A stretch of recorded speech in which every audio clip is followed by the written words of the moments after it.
Gambar saya keluar Assalamualaikum Pak sekarang. Haji. Waalaikumsalam. Alhamdulillah. Memang Suara meski saya saya terdengar tidak? nge-invite ya. Makasih. Kedengeran Pak. Iya. Alhamdulillah Pak. Kedengeran Pak, Alhamdulillah. alhamdulillah Pak. Mesti Amel Kenapa yang ya? invite ya Pak. Oh, kayaknya begitu. Ini Bismillah gitu deh. harus Saya nggak Amel. Iya, mudah-mudahan lancar semuanya sih aja. baik-baik aja sebenarnya. Cuma saya bingung aja kenapa pas saya nggak bisa ya. Waduh. Iya Oke, Pak, oke, nggak oke, apa-apa oke. Pak. Iya. Sebelumnya mungkin saya mohon maaf.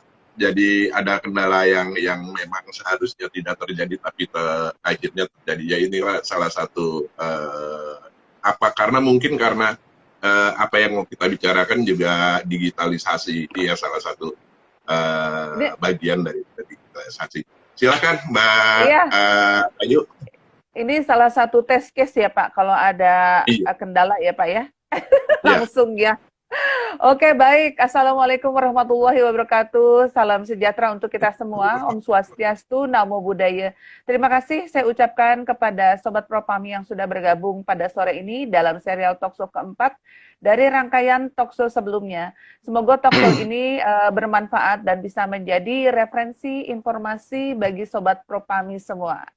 Baik, sebelum acara dimulai, perkenankan saya Ayu Lestari sebagai moderator acara Talkshow hari ini memperkenalkan narasumber yang tidak asing lagi bagi Sobat Propami, yaitu Bapak NS Aji Martono. Beliau adalah Ketua Umum Propami. Selamat sore Bapak, apa kabar? Alhamdulillah, baik. Mudah-mudahan semua juga dalam baik. Amin, amin. Selamat bergabung Bapak. Baik, judul materi yang akan disampaikan oleh narasumber pada hari ini, peluang dan tantangan profesi pasar modal di era digital.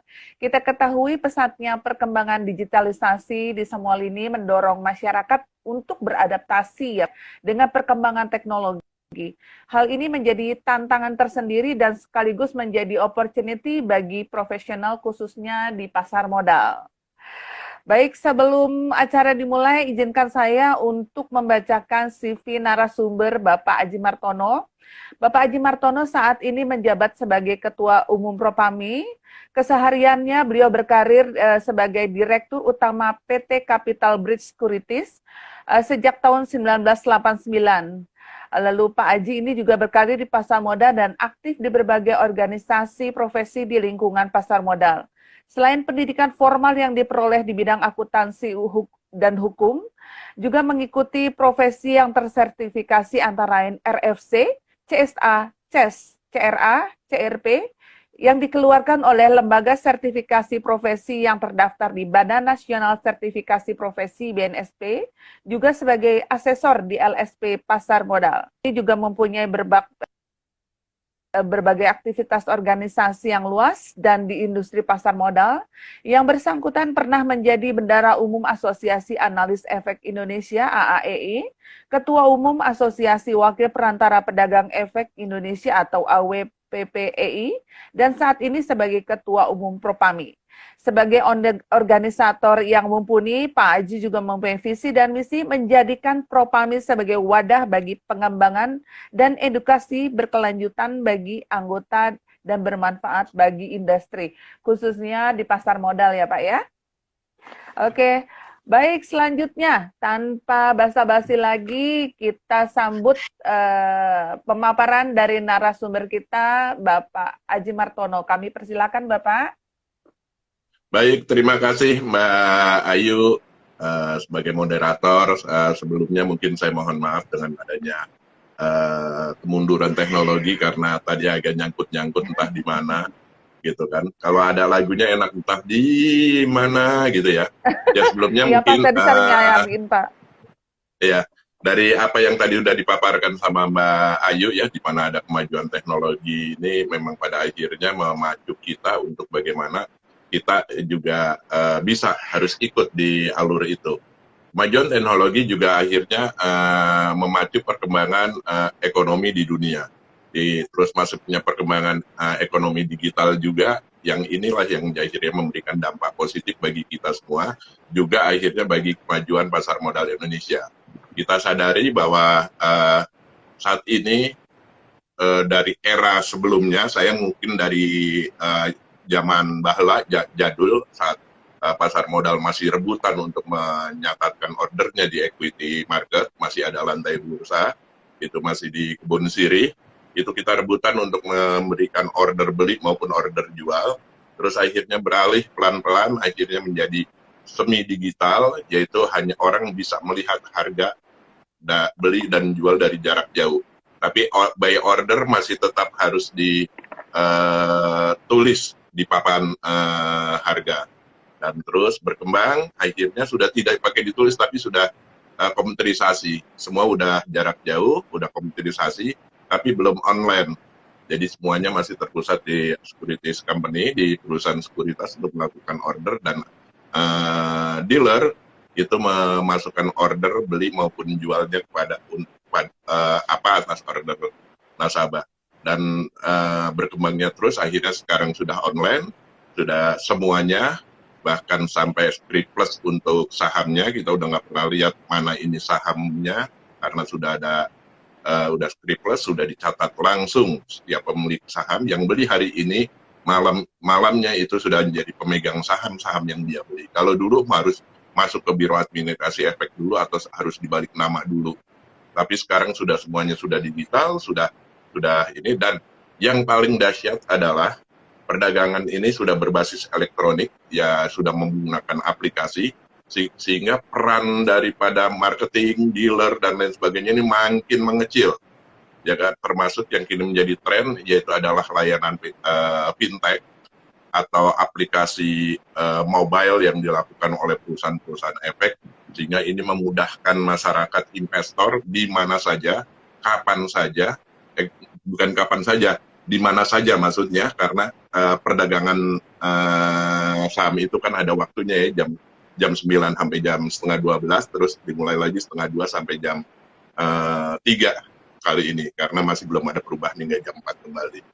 Nah ini yang pada akhirnya bagaimana semuanya itu dibuat lebih mudah, bagaimana masyarakat bisa berinvestasi di pasar modal dengan cepat dan mudah. Ya terbukti mungkin dengan adanya itu, terus dengan masuknya pandemi yang menerpa kita, ini mendukung juga digitalisasi di industri ini, khususnya kaum milenial ini menyeruak. Sehingga investor yang dulunya sulit benar untuk mencapai angka 1 juta, sekarang investor di capital market sudah mencapai angka 8 jutaan. Ini tren yang sangat luar biasa, Mbak Ayu. Iya, betul Pak, betul. Ya, ini juga kemarin karena pandemi itu kita dapat sisi positif dari digitalisasi itu ya, ada orang belanja online ya Pak ya, terus juga WFH itu juga perlu internet, jadi orang dipaksa untuk bisa menggunakan laptop di rumah ataupun PC, terus juga kebiasaan kita menggunakan mobile banking, terus juga jadi berinovasi karena nggak kemana-mana, jadi kita ngerti digitalisasi, banyak YouTuber dadakan Pak. Ya, terus kita juga meeting sudah menggunakan webinar gitu ya, terpaksa bisa Pak dalam keadaan seperti ini ya Pak ya. Dulu juga ada IPO Pak, Bapak dulu kita kalau IPO masih tulis-tulis formulir, sekarang udah IPO ya Pak ya. Betul, masih antri betul. dari subuh sampai masa penutupannya. Ya. Betul. Baik Mbak Ayu, kalau kita lihat bagaimana digitalisasi akhirnya memang suatu keniscayaan. Kita memang akhirnya dengan keterpaksaan itulah kita akhirnya bisa maju. Ya sepanjang mereka yang ingin maju. Di satu sisi juga bagaimana kita bisa melihat dan menyaksikan sendiri bagaimana perkembangan pasar modal itu sangat-sangat luar biasa. Dan ini juga karena apa? Karena adanya peningkatan investor retail khususnya. Di mana pasar modal saat ini dominasi investor retail ya, kita ketahui beberapa sekuritas itu sudah memiliki investor hingga jutaan investor, dan ini masih terus, saya melihatnya masih terus akan bertumbuh pertambahan investor ini, karena apa? Adanya perkembangan atau pertumbuhan daripada fintech, financial teknologi, dan beberapa institusi juga selalu mengeluarkan platform digital yang menarik, seperti akhirnya turunan dari itu seperti securities crowdfunding yang juga sudah merupakan digital, yang pada akhirnya ini juga bisa menjadikan sebab bagaimana investor itu mempunyai sisi positif untuk berinvestasi. Selain itu, adanya aplikasi mobil yang adaptif yang bisa lebih memperkenalkan kita menjadi lebih mudah, ya kan? Dia fleksibel, gampang digunakan bagi mereka juga yang baru mengenal di dunia digital. Terus, nah di sini yang jadi masalah pada akhirnya, karena apa? Pertumbuhan investor yang cukup luar biasa, lalu juga dengan kegiatan pertumbuhan fintech juga yang luar biasa, kecepatan daripada teknologi ini malahan mempercepat. Yang dibutuhkan adalah akhirnya bagaimana kita sumber daya manusianya sebagai penunjang ini harus seimbang. Sekarang kalau jumlah pemodal atau investornya walaupun itu retail ada 8 juta dan dia menggunakan sendiri transaksinya, pada akhirnya dia bingung, salesnya kemana nih? Apa tugas sales pada akhirnya? Ini yang harus improve sehingga bagaimana mereka juga bisa tetap mendapatkan sarana dan prasarana, khususnya informasi yang cepat untuk menunjang kegiatan atau investasi dia di pasar modal. Ini yang dibutuhkan saat ini. Sehingga ke depannya bagaimana kita bisa memberikan kepercayaan di industri ini, yaitu dengan memberikan informasi yang cepat dengan sumber daya manusia yang memang bisa memberikan informasi dan edukasi khususnya itu pada investor.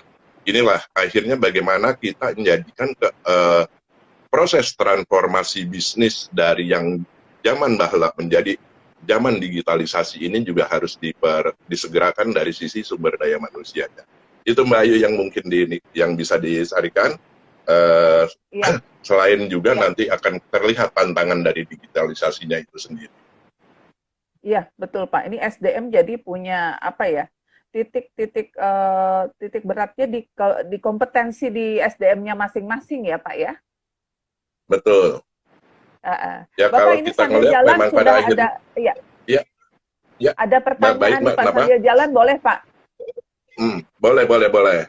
Ya. Nanti Ini jangan dari lupa Pak. dapat takjil yang nanya ya Mbak Oh Ayu. ya, yang nanya itu pokoknya yang pemenang terpilih itu akan mendapatkan takjil Rp100.000, nanti akan di DM oleh pihak Propami dan memberikan data ya kepada pihak Propami.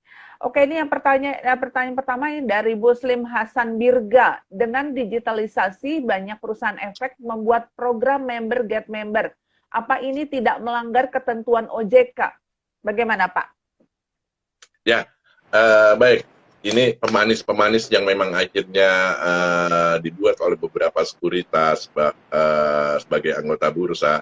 Memang kalau melihat aturan dan lain sebagainya ini belum ada. Tapi ini sebenarnya sebagai pemanis bagaimana mereka bisa merekrut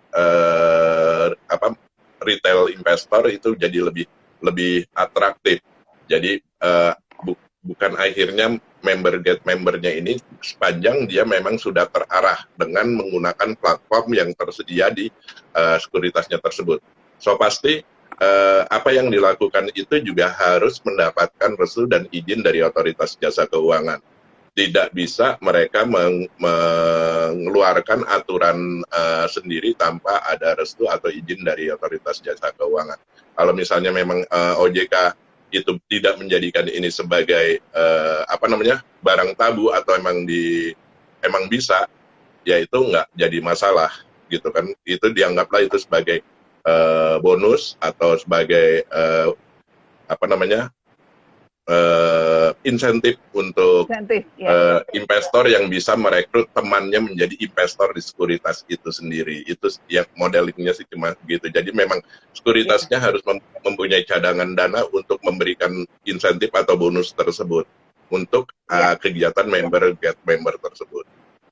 Betul. Ini yang namanya inovasi marketing ya Pak, mungkin ya Pak ya? Salah satunya itu, bagaimana akhirnya kita bisa melihat adanya inovasi marketing yang memang terus dilakukan dengan pertumbuhan digitalisasi yang semakin kuat. Itu Mbak Ayu. Betul Bapak. Ini boleh satu lagi pertanyaan Pak?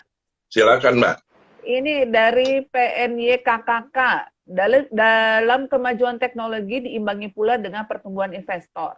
Bagaimana cara mengkombinasikan kemajuan teknologi dengan investor agar investor dapat literasi dengan baik? Nah, Jadi ini hubungannya yang nih lestari tenang ya. Ya, begini.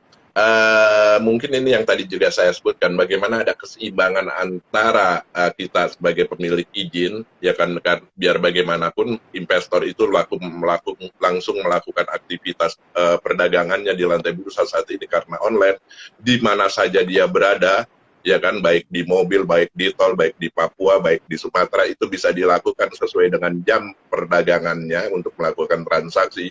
Nah, sekarang apa sih peran sales? Nah, ini harus ada keseimbangan yang tadi saya bilang, bagaimana kebutuhan sumber daya manusia atas pertumbuhan investor yang begitu tinggi, ini yang perlu.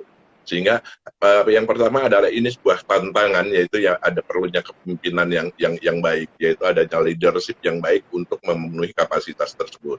Yang kedua memang bagaimana akhirnya menjadikan sumber daya manusia ini yang cakap digital, yaitu dengan cara pemberdayaan mereka, ya, diikutkan TOT mengenai digitalisasi perdagangan, khususnya di sales equity-nya, sehingga mereka bisa memberdayakan. Lalu dia juga harus mengambil upgrading tool, atau bagaimana dia juga bisa mengikuti pemukhiran alat istilahnya. Jadi jangan sampai pas ada investornya mau nanya, dia juga malahan yang gagap teknologi gitu kan. Jangan sampai terbalik, investornya udah canggih-canggih sementara salesnya ini belum. Itu yang adalah tantangan bagi kita. Yang kedua juga bagaimana akhirnya pola salesnya ini juga udah harus berubah dari dia memberikan, menawarkan dan lain sebagainya, menjadikan bagaimana dia memberikan peran strategis dalam hal edukasi, sehingga mereka memberikan kelompok investornya itu merupakan edukasi. Jadi bukan saat di perdagangan harus beli ini Pak, harus beli itu Pak, tapi bagaimana dia bisa memahamkan kepada investor berupa edukasi di kelompok-kelompok atau nasabah yang ada di bawah dari marketingnya, itu diberikan edukasi dari sisi teknikal, fundamental di suatu emiten, ataupun memang di sektoralnya yang dia akan paparkan.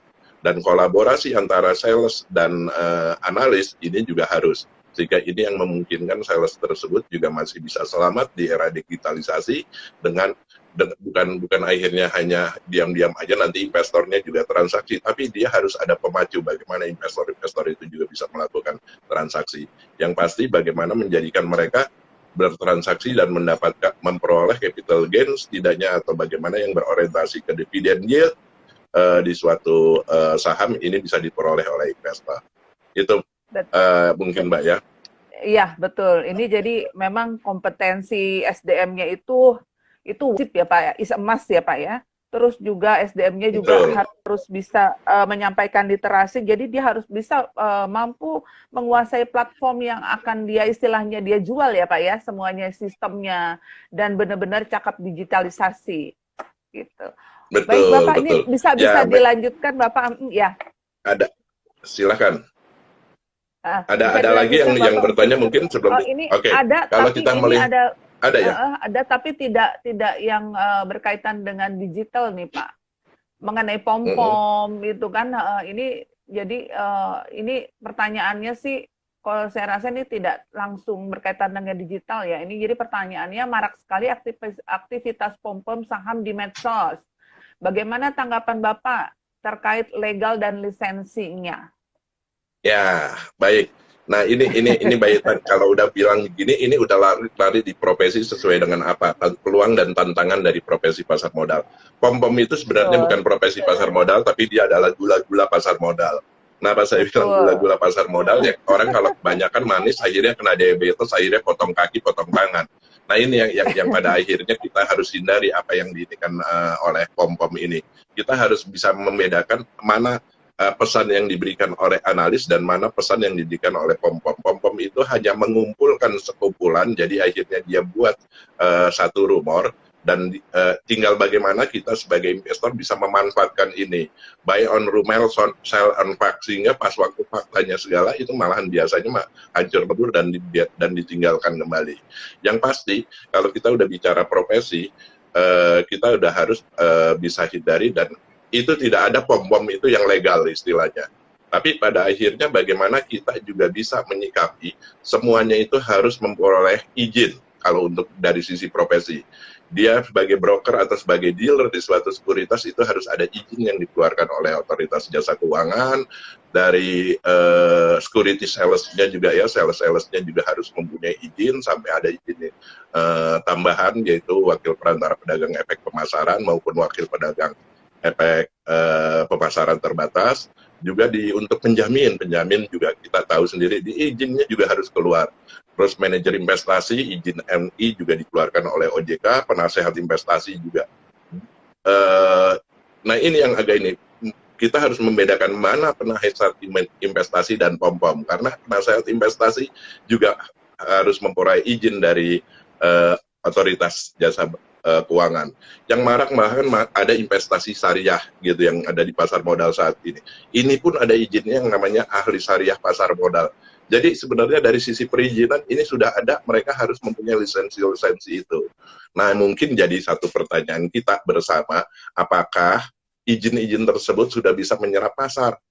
Mereka bisa menyikapi bagaimana untuk mengurangi adanya pom-pom tersebut, sehingga mereka juga lebih terkenal, lebih dikenal, lebih bisa memberikan masukan dan edukasi mengenai pasar modal kepada investor itu sendiri. Nah, Betul. dari itu semua mungkin yang bisa dicegah adalah kita melihat apakah mereka memang mempunyai izin-izin seperti yang tadi saya bicarakan, karena izin ini melekat pada orang perseorangan. Belum lagi nanti kalau kita bicara mengenai bagaimana pengembangan diri kita, karena ada lembaga sertifikasi yang bisa memaparkan itu semua, Mbak. Ya, betul, Pak. Ya, memang ini jadi sebenarnya pom-pom ini nih lagi marak-maraknya nih, Pak. Dan sekarang ini banyak investor baru. Jadi banyak investor baru itu taunya itu anut grup yuk ya, Pak, bahasa Inggrisnya itu, Pak ya. Kalau ada orang beli, ngikut semuanya gitu. Jadi nggak lihat lagi tuh. Technical nggak dilihat, fundamental nggak dilihat, makanya itu mengenai kapabilitas, terus mengenai izin, dan itu yang mengeluarkan rekomendasi saham itu biasanya kan memang sudah analis yang sudah tercatat dan bersertifikasi ya Pak ya? Betul. Gitu. Betul, betul. Iya, oke. Inilah kalau udah bicara pokoknya akhirnya mengenai sertifikasi, kita juga harus paham bagaimana akhirnya ada yang namanya lembaga sertifikasi profesi. Ini lembaga LSP atau kita biasa singkatnya LSP, lembaga sertifikasi profesi. Ini adalah lembaga pelaksana kegiatan sertifikasi yang dia memperoleh lisensi dari Badan Nasional Sertifikasi Profesi. Jadi orang-orang yang mau ambil sertifikasi, misalnya dia menyatakan diri dia ahli di sales, dia ambil tuh sertifikasi mengenai sales. Nanti sertifikasinya dikeluarkan oleh BNSP, gambarnya Garuda, dan ini berlaku secara umum. Tidak harus bekerja di pasar modal, bisa bekerja di mana saja. Selain itu juga bagaimana juga kegiatan-kegiatan profesional lain yang selain misalnya sales, juga misalnya di risk management, di analis, ini juga bisa disertifikasi dan harus diikuti dan ikut di namanya lembaga sertifikasi profesi. Nah, saat ini Mbak Ayu, di lembaga sertifikasi profesi di pasar modal itu ada dua. Satu namanya lembaga sertifikasi pasar modal Indonesia. Jadi yang ini baru 2 tahunan ini dia berdiri, dan sejak awal tahun lalu itu udah mulai launching. LSP PMI ini sama. Tugasnya menyelenggarakan, tapi dia baru mempunyai 5 skema, yaitu bagaimana dia memberikan sertifikasi untuk wakil perantara pedagang efek, wakil penjamin emisi efek, manajer investasi, dan WPPEPT dan WPPEP. Jadi baru 5 skema tersebut, dan ini memang basisnya adalah under izin yang dikeluarkan oleh OJK. Jadi teman-teman yang punya teman ingin bergerak atau sudah mempunyai keahlian atau mau menjadi profesional di pasar modal dan belum mempunyai izin WPPE, ini bisa mengikuti sertifikasi. Dari sertifikasi tersebut nanti adalah sebagai landasan untuk diajukan mengambil izin orang perseorangan yang dikeluarkan oleh otoritas jasa keuangan. Itu lewatnya LSP PMI, Lembaga Sertifikasi Pasar Modal Indonesia. Yang kedua ada LSPPM, Lembaga Sertifikasi Pasar Modal. Mungkin karena nggak pakai Indonesia, ini sifatnya mendunia kali ya, jadi dia nggak pakai Indonesia. Internasional ya Pak? Internasional mungkin dia. Karena LSPPM ini sudah ada, saat ini ada 24 skema. Dan skema-skema ini juga yang pertama bagaimana 7 fungsi di perusahaan efek ini yang disertifikasi. Ini yang menariknya karena apa? Akhirnya sertifikasi yang dikeluarkan oleh LSPPM ini bisa malahan lebih diminati oleh market. Bukan di lingkup pasar modal saja, tapi di pasar keuangan, BUMN. Ini banyak sekali mengirimkan peserta-pesertanya untuk mengikuti sertifikasi yang diselenggarakan oleh LSP Pasar Modal. Nah, salah satunya adalah sertifikat manajemen resiko. Ini yang luar biasa. Selain juga di analis, juga ada yang namanya sertifikat securities analyst. Ini yang dan sertifikat lain yang juga dikeluarkan. Tapi bagaimana akhirnya mereka mau mengambil lisensi sertifikasi ini yang dikeluarkan oleh BNSP melalui LSP Pasar Modal? Ini karena lingkup sertifikasi ini bisa digunakan bukan hanya di industri pasar modal. Dia bisa digunakan di perbankan, di asuransi, di dana pensiun, bahkan beberapa BUMN juga sudah menerima apa yang dinamakan dengan sertifikasi yang dikeluarkan oleh LSPPM dengan bandingnya Badan Nasional Sertifikasi Profesi. Itu yang menarik Bu Ayu, sehingga banyak kesempatan kita untuk lebih memperdalam atau lebih memperkaya diri dengan ilmu-ilmu di masa era digital itu. Ini selain diri kita yang memang harus ikut di dalam arus digitalisasi tersebut, dengan sebagai apa ya, kita harus mengikuti alurnya kemana. Tapi di satu sisi banyak setelah banyak pekerjaan yang tergusur dengan adanya di digitalisasi, masih banyak pekerjaan-pekerjaan atau profesi yang bisa menunjang bagi kegiatan industri pasar modal, bahkan yang lebih luas lagi di industri keuangan itu sendiri, Mbak Ayu. Betul Pak. Ini jadi memang kalau misalnya kita zaman sekarang nih Pak ya, zaman sekarang itu serba digital semuanya Pak. Serba sertifikasi. Kalau kita tidak memiliki keduanya itu, kita bakal ketinggalan ya Pak ya? Betul Mbak, karena dari ini kalau udah semuanya tersertifikasi secara tidak langsung, ya kan, orang perseorangannya itu sudah mempunyai dasar atau keahlian yang formal secara profesi, secara profesional. Saya ambil misalnya sertifikasi risk management.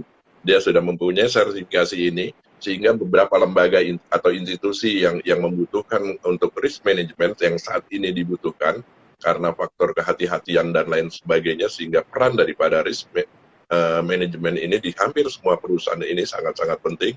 Ini akhirnya menciptakan peluang bahwa kenapa sih saya harus bekerja yang pada akhirnya terhambat atau tersita atau terpotong oleh arus digitalisasi, sementara ada hal lain yang juga bisa dikerjakan, cuma membutuhkan adanya sertifikasi.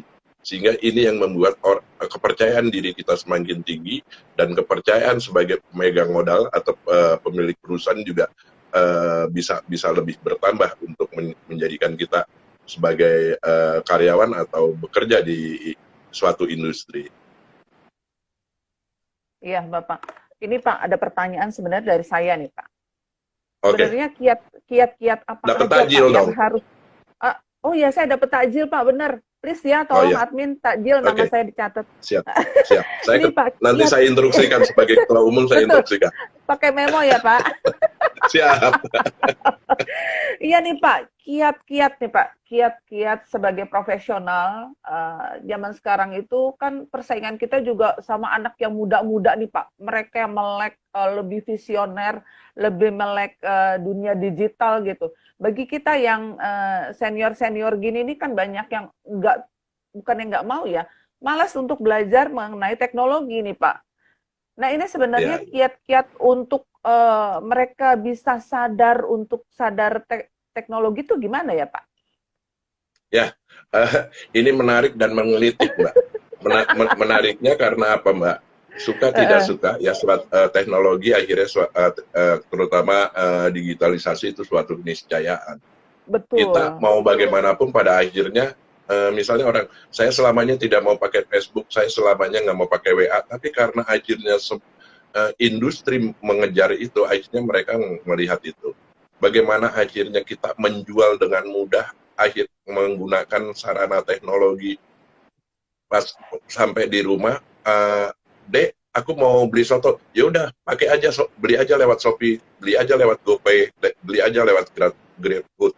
Sehingga maksudnya apa, ya udah kesana, capek ya, hujan.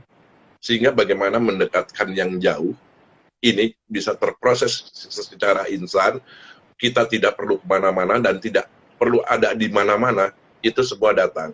Saya tahu karakter, walaupun nggak ngelihat wajah dan lain sebagainya, Mbak Ayu saat ini lagi ngapain, lagi gembira atau apa, hanya lewat jempol. Jadi penguasaan dunia ini udah ada di jempol kita.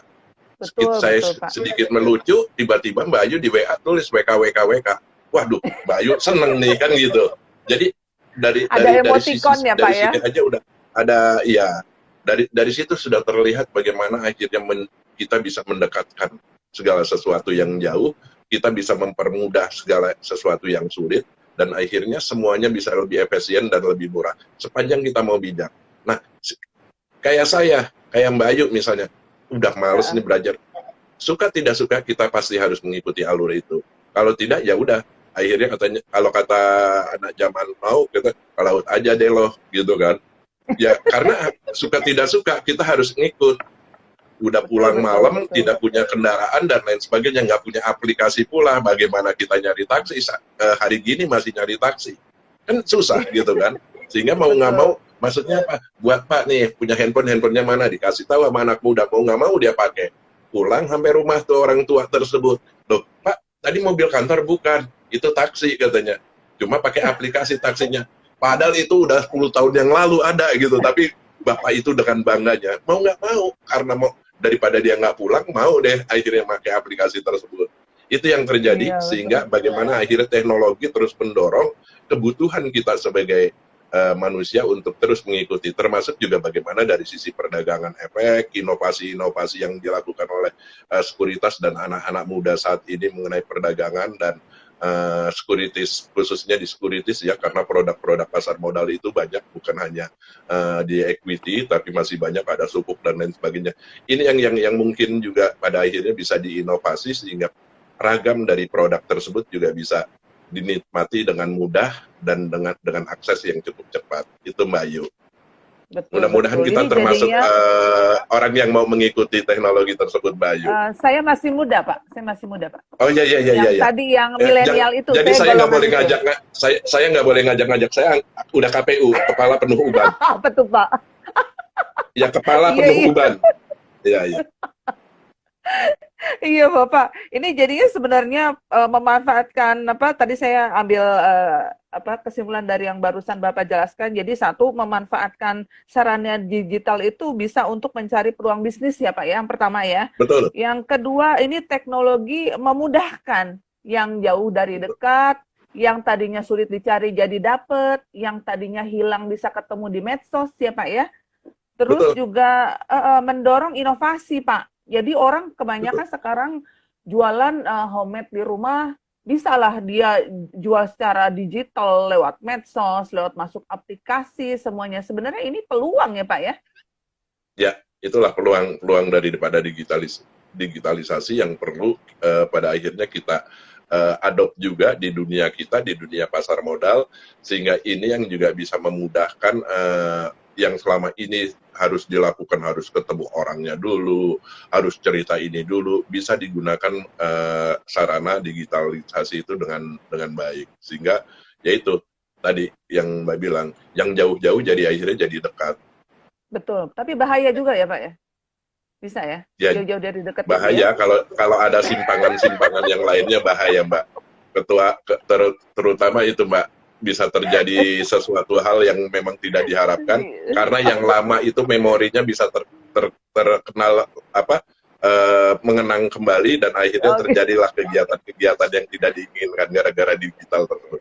Itulah bagaimana kita akhirnya menyikapi menggunakan sarana digital ini dengan bijak, dengan baik, Ya, sesuai dengan betul. kebutuhan yang memang harus dijadikan, ini dijadikan suatu alat, bukan menjadikan Betul. suatu kebutuhan kita untuk bagaimana kita mencari kesukaan kita, bukan.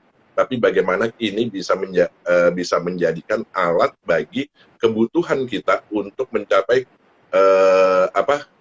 dari sisi bisnis, ya, untuk mencapai tujuan kita yang utama, yaitu bagaimana kalau di pasar modal, bagaimana bisa memperoleh cuan dengan memperoleh informasi yang akurat, cepat, dan tepat. Karena kan di sisi ekonomi, apalagi kita di pasar modal, siapa yang memperoleh informasi terlebih dahulu, dialah pemenangnya.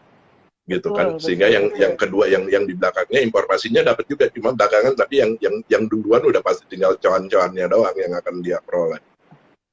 Betul ya Pak. Barusan kita ngomong mengenai peluang nih Pak. Nah sekarang Pak, tantangannya nih Pak, ini banyak justru teknologi digital. Jadi orang-orang yang menguasai hal tersebut ini memanfaatkan Pak, malah memanfaatkan orang-orang yang baru melek investasi, baru melek teknologi, orang yang punya uang banyak, bingung mau kemana, malah ini jadi ladang penipuan nih Pak. Ya, itu gimana betul. tuh Pak? Itu ilegal investasi atau investasi bodong, dengan maraknya digitalisasi ini juga semakin meningkat ya, trackingnya ya. Ya, satu, ini yang perlunya, adanya leadership, adalah kepemimpinan yang bijak. Kenapa saya bilang kepemimpinan ini yang benar? Sehingga apabila ada satu yang memberikan harapan kepada calon investor, dari awal-awal ini kita udah harus melihat dan udah harus berani orang berteriak bahwa ini nggak benar.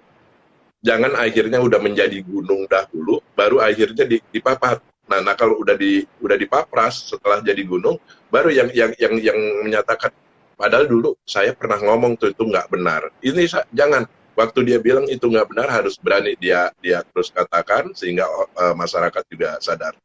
Ini yang diperlukan. Terus juga bagaimana kita memberikan unsur leadership, kita memberikan terus literasi keuangan kepada masyarakat luas. Karena masyarakat Indonesia di sini dengan adanya illegal investment tersebut atau investasi yang tidak legal, investasi bodong ini, kenapa lebih senang dibandingkan investasi yang normal? Karena mereka rupanya senang dijanjiin, senang diiming-imingin. Mbak Ayu, udah ngapain sih main saham? Kita nggak bisa prediksi, udah ikut aja nih investasi sama saya sebulan 3%. Ya kan? Nah, kalau ini yang harus diberikan literasinya. Kalau saya bisa memberikan sebulan 3%, ngapain lu harus kasih ke orang? Kerjain aja lu dulu, lu kaya dulu, gitu kan? Jangan terus udah dari situ bagaimana dia bisa juga menciptakan peluang ini dengan memberikan edukasi, bukan mengajak untuk narik uang orang dikelola. Ya, kalau udah mengelola uang orang harus ada izin yang dikeluarkan oleh OJK, dia harus menjadi manajer investasi. Dari sisi Bapepti juga begitu. Pengelola dana juga harus ada izin yang dikeluarkan oleh Bapepti. Jadi semuanya ini harus ada izin. Bukan kolektif dengan dia menjadi dia hebat, dia punya bisa ini, dan jatuhnya sebenarnya dia hampa, nggak punya apa-apa, dia hanya pamer. Dari kepameran itu orang jadi silau, ngikut gitu loh. Nah, ini yang harusnya juga kita hindari. Kita harus tetap sebagai insan pasar modal mempunyai leadership untuk memberikan edukasi dan pemahaman yang baik mengenai investasi. Yang kedua, ya bagaimana menjadikan kita mempunyai kapasitas. Nah, ini yang susah ya, kapasitas kita sampai semana sih untuk memberikan tahu bahwa ini adalah investasi bodong atau apa ini. Ini cegahannya. Ini ada tantangan-tantangan dari digitalisasi. Karena terus berkembangnya digitalisasi, kalau kita tidak mengikuti, ya kita juga akan terlewati. Sehingga kapasiti yang harus kita miliki juga kita bisa mengawasi semuanya. Itu yang dilihat. Yang kedua adalah bagaimana kita juga harus mau mengupgrade diri kita terhadap tool-tool teknologi. Ya kan, kalau sekarang kita juga nggak mau mengupgradekan diri, ya ya pada akhirnya tergilas juga investasi bodong berbasis teknologi ini akan terus marak gitu, karena sulit, karena mereka bisa menjalankan nggak perlu di sebuah kantor gitu, di sebuah gudang, dan nggak perlu harus di Jakarta, di ujung Berung sekalipun mereka bisa, karena apa, sifatnya digital, akhirnya online, dan nasabahnya bisa meliputi dari Sabang sampai Merauke. Mereka bisa kerup semua dengan janji-janji dan iming-iming yang mereka sampaikan. Nah, ini yang harus ini peran kita, peran khususnya mungkin di sini Propami, teman-teman sales, teman-teman di pasar modal yang mempunyai izin dan lain sebagainya, mempunyai peran yang sangat penting untuk tetap memberikan literasi dan pemahaman mengenai edukasi pasar modal yang baik, yang sehat. Lihat apakah dia punya izin atau tidak, lihat apakah ini benar atau tidak, gitu kan. Ini memberikan harapan atau tidak. Kalau semua yang sudah memberikan harapan, kita udah agak-agak ragu-ragu deh. Seperti halnya saya selalu memberikan harapan ke Mbak Ayu. Mbak Ayu juga kan akhirnya cuma diberi harapan. Harapanmu palsu, katanya kan gitu. PHP ya Pak, itu ya, sih Mbak Ayu. PHP ya. Sekarang lagi musim PHP sama flexing ya Pak. Iya, pamer, betul. Iya, betul. Iya, ini juga banyak kan istilahnya tuh kalau ngelihat keberhasilan orang, tapi nggak dilihat prosesnya ya Pak ya. Oh, dia berhasil karena dia investasi di apalah robot-robotan lah apa gitu ya Pak ya. Nah, ini jadi tidak pakai logika juga ya Pak sekarang ya. Orang-orang main ikut aja gitu, gampang benar-benar terpengaruhi ya Pak ya. Ya itu karena satu tadi, minimnya literasi mengenai investasi itu sendiri, sehingga mereka lebih senang melihat gitu. Mbak Ayu, ini Mbak Ayu punya uang berapa sekarang? 100.000. Ikut saya Mbak Ayu, uangnya kasih ke saya, 2 jam kemudian saya ganti jadi 120. Nggak mau, Mbak Amel mau, terus bilang 2 jam kemudian, Mel, uang lo emang iya 100, sekarang jadi berapa? 120. Nah, bener, 2 jam 20%. Akhirnya gitu, ya udah deh saya naruh, bukan 100, ngasihnya Mbak Ayu malah 1 juta ke saya. Nah ini kan nggak benar, gara-gara pamer doang ngasih, saya mengorbankan sesuatu untuk ke Amel, tapi akhirnya saya memperoleh sesuatu yang lebih besar dari Mbak Ayu. Nah ini dari situ, dari Mbak Ayu udah 1 juta, nggak taunya besok saya kirim tuh Sally, sepeda listrik yang harganya 20 juta. Ya kan, untuk main-main di Sudirman atau Kuningan pas libur Lebaran nanti. Waduh, ngasih 1 juta aja dapat Sally, yang tertarik lagi, gitu kan. Akhirnya panas, Mbak Amel ngirim lagi duit saya 10 juta. Jadi Lebaran saya uangnya lebih banyak lagi, gitu loh. Nah, ini yang pada akhirnya cuma mau pamer-pamer begini aja, orang tertarik, tergiur untuk melakukan investasi yang nggak tahu juntrungannya istilahnya dari sisi perizinan. Jadi bagaimana kita sekarang menjadikan bijak untuk memberikan edukasi kepada seluruh investor, kepada seluruh masyarakat Indonesia, bagaimana sih caranya kita terhindar dari segala investasi bodong dan lain sebagainya. Ya pertama, yang diruntun adalah izin dari mereka-mereka itu. Mau robotnya, setelah robotnya ini izinnya emang benar dikeluarkan sama siapa, sama Bapakti atau sama instansi yang terkait, orang-orang perseorangannya apakah dia juga harus memegang izin perseorangan, karena ini yang suka dilupakan, gitu kan. Perusahaannya berizin, yang menjalankan tidak punya izin, kan? Nah itu ya. Ada lagi orangnya punya izin tapi perusahaannya tidak berizin. Jadi atau perusahaannya tidak berizin dan orang yang menjalankan tidak berizin, mereka lebih ini lagi. Jadi ada 3 kategori yang pada akhirnya kita harus waspadai, sehingga bagaimana kita bisa menaruh investasi di perusahaan yang berizin, yang dikeluarkan oleh instansi terkait, ya kan, dalam hal ini di sekuritas oleh otoritas jasa keuangan, orangnya juga memperoleh izin yang dikeluarkan oleh otoritas jasa keuangan, bahkan sudah memperoleh sertifikasi yang dikeluarkan oleh Badan Nasional Sertifikasi Profesi. Ini udah agak-agak nyaman, dan dia tidak pernah menjanjikan, dia selalu memberikan sesuatu, memberikan edukasi, pendidikan, bahwa kalau menanamkan suatu saham ini berarti berinvestasi. Kalau udah beli saham, investasinya harus jangka panjang. Karena apa? Rule-nya, tujuannya adalah memperoleh dividen. Keuntungan perusahaan tersebut akan kita nikmati juga sebagai keuntungan kita. Nah, kalau misalnya ada fluktuasi di investasi kita, itu bonus kita yang kita namakan sebagai capital gain. Nah itu nggak bisa kita bilang beli saham ini sebulan kemudian bisa dapat 30%, susah. Nah ini yang harus juga diberikan edukasi ini kepada masyarakat luas sehingga mereka juga bisa lebih paham, sehingga insya Allah kalau udah begitu pasar modal Indonesia bisa lebih efisien, lebih liquid, karena benar-benar investornya lebih pinter dan melek dari semuanya. Betul, Pak. Ini ada pertanyaan nih, Pak. Apakah kripto aman untuk investasi di era digital?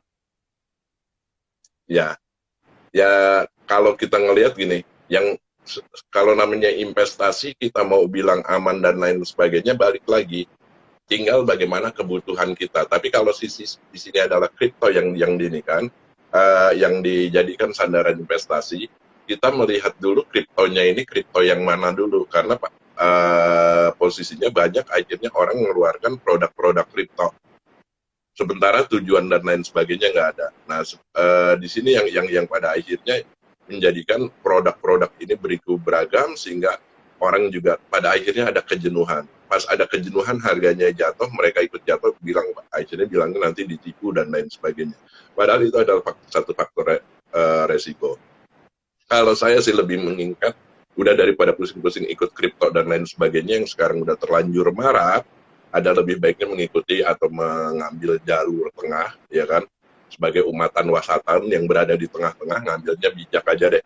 Investasi yang benar-benar udah nyata real aja lah, yang dikeluarkan izin oleh instansinya terdaftar ya di Otoritas Jasa Keuangan, dari sisi perusahaan, dari sisi orangnya, sehingga udah investasinya apa? Ya udah investasi di securities atau di produk-produk investasi bersifat sekuritas, bisa saham, bisa obligasi, bisa sukuk, ya kan, daripada di turunan yang akhirnya kandungan resikonya lebih besar. Karena prinsip dari investasi high risk and high return itu udah pasti. Jadi kalau sesuatu orang akan memperoleh pendapatan yang besar, tapi ada punya resiko juga, potensi resikonya juga mengalami kerugian yang besar. Itu yang harus dipahami. Iya, betul Pak, benar. Jadi kalau perusahaan investasi carinya yang benar-benar perusahaan yang sudah terikat aturan, perizinan dan benar-benar hukum ya Pak ya. Udah Betul. Mereka harus taat hukum gitu ya Pak ya. Ya. Ya, ini ada pertanyaan lagi nih Pak. Belum bosan kan ya Pak jawab pertanyaan ya? Boleh. Tapi jangan lupa kasih takjilnya mereka. Tenang, tajilnya udah boleh buat saya semua Pak. Ya, bagaimana ini Pak, ada bagaimana sistem untuk para analis di dunia profesi pasar modal Pak? Sistem yang efektif. Berarti minta dibakukan ya Pak ya? Untuk analis. Iya, untuk analis. Saya rasa tadi udah dibahas sama Bapak ya, ada sertifikasi analis ya Pak ya? Iya. Untuk pembakuan dan lain sebagainya balik lagi kalau kami sebagai wadah pemberdayaan para pemegang basis kita ada mereka yang mempunyai izin orang perseorangan, baik wakil perantara efek, penjamin emisi efek. Tapi kalau analis itu belum ada izin yang khusus yang dikeluarkan oleh Otoritas Jasa Keuangan, sehingga dia harus menjadi seorang analis itu setidaknya harus mempunyai WPPE atau WPP EE, ya penjamin emisi, atau punya sertifikat manajer investasi atau salah satu yang dikeluarkan oleh Otoritas Jasa Keuangan. Tapi dia menjadi menjadi seorang analis. Nah, bagaimana men-sharingnya? Ya itu tadi, kita harus harus menjadikan diri kita sebagai profesional. Nah, untuk profesional ya harus diujikan, diuji kompetensikan. Dia harus ikuti pembelajaran yang dilakukan atau pendidikan atau ujian yang dilakukan oleh lembaga sertifikasi profesi. Nah, dalam hal ini kalau di analis ada yang namanya CSA, Certificate Securities Analyst. Ini bisa ambil lewat LSP pasar modal. Nah, ini yang menarik sehingga mereka punya sandaran juga sebagai seorang profesional yang berprofesi sebagai seorang analis yang bersertifikasi, ditandatangani oleh dikeluarkan oleh BNSP. Jadi sertifikasinya ini gambarnya gambar Garuda gitu. Udah bukan ditandatangani Haji Martono atau ditandatangani Pak Sekjen saya, Pak Hari Haji Ramlan, udah. Tapi udah gambar atasnya itu udah bukan gambar Propami, tapi gambarnya udah burung Garuda. Yang ini adalah sertifikasi nasional yang bersifat skupnya sangat nasional, dan ininya manfaatnya bisa digunakan bukan hanya di industri pasar modal, tapi bisa digunakan di semua industri, wabil khusus di industri keuangan itu sendiri. Karena di industri keuangan kan ada banyak ya, tunjuk lembaga jasa keuangan itu cukup banyak. Itu yang bisa kita gunakan. Oke, betul Pak. Jadi memang ini perizinan ini perlu sekali ya Pak. Ini untuk bekal, dan kita juga yang sudah ketika kita profesional didukung lagi dengan kita punya sertifikasi, kita tambah merasa kita ini memang kompeten di bidang itu, dan itu bisa jadi kayak kebanggaan ya Pak. Oh, kita punya keahlian di bidang tersebut gitu ya Pak ya. Betul ya. Oke. Bapak, aduh ini enak sekali nih ngobrol sore ini ya Pak ya.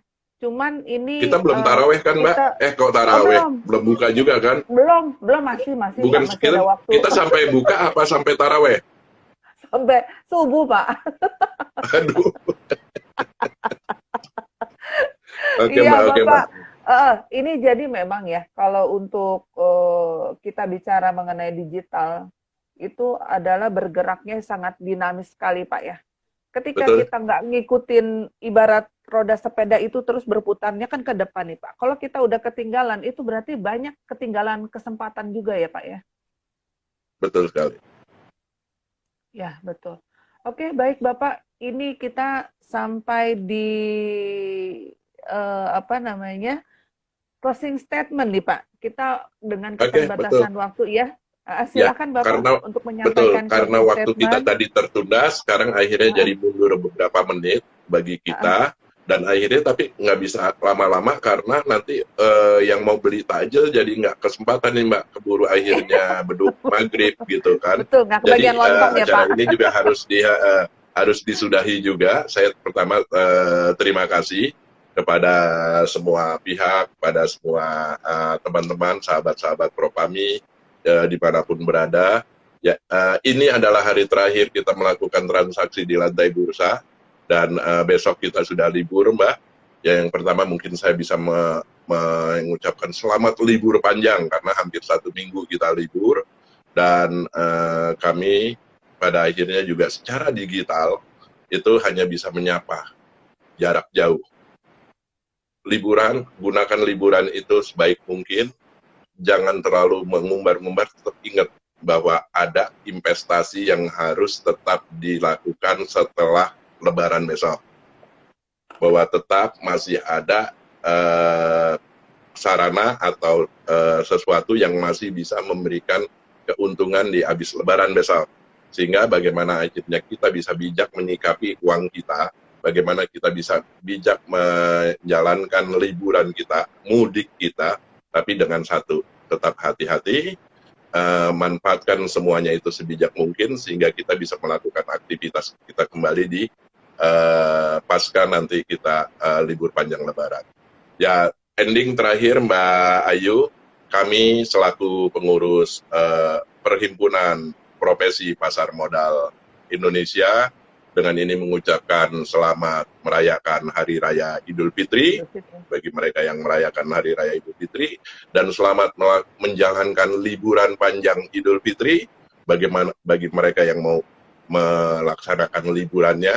Tetap bahagia bersama keluarga tercinta, tetap bahagia bersama orang-orang terdekat kita, dan akhir kata saya selaku Ketua Umum Propami mengucapkan mohon maaf lahir dan batin.